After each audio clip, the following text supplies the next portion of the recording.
Hello, welcome to this video. What you're going to need to play Warhammer 40,000 9th edition. Let's take a look.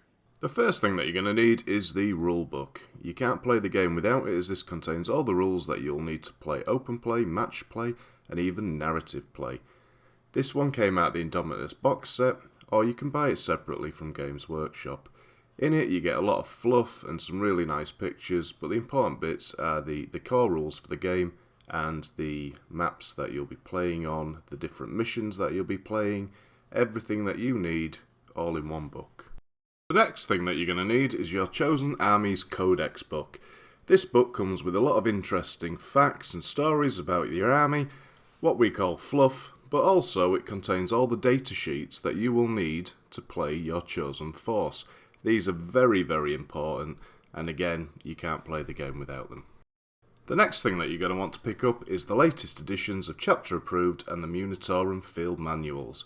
These come out once a year and include brand new missions and also, more importantly, the updated points values for your chosen armies. These are really key to get because every year Games Workshop reviews the points costs for the models based on how they're playing in tournaments, tabletop and general feedback, and likes to adjust these every year. So without these, you'll have outdated points costs for your armies. The next thing you're going to need is a variety of different dice. We use dice in 40k to decide the outcome of a certain action, whether shooting, charging or fighting. The d6 is the most common used dice in the game, and you'll need lots of these. I like to have different coloured d6 dices for the purposes of marking wounds on models.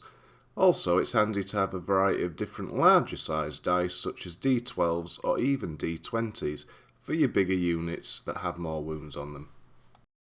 The next thing that you're going to need is some form of measuring device that measures in inches. Warhammer 40,000 is played in inches.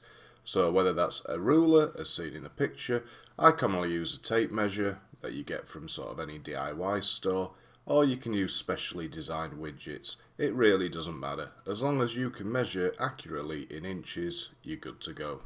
The next thing that you're going to need to play Warhammer 40k is obviously some models, being a game based off models. So pick your favourite army, your faction, whatever looks cool to you. Get some units, assemble them and paint them up ready to take on your opponent on the battlefield. And finally, you're going to need a playing surface and some terrain. Now when you're starting out, it's absolutely fine to just play on your dining room table. As you progress later on into the game, you might want to look at getting a custom board or some battle mats, but really any playing surface just to start playing is absolutely fine. In terms of terrain, the sky's the limit really. I play games based around coffee cups, and then I've played games on MDF terrain, and then games on plastic GW terrain. In my personal opinion, the more terrain that looks nice, the better your battlefield, the more you enjoy the game. However, when you're starting out, there's no need to break the bank and just simple things from round the house. You know, a stack of books representing a hill. And that'll do it for this video, guys. Thanks for watching. Hope you've learned something useful. And as always, happy gaming.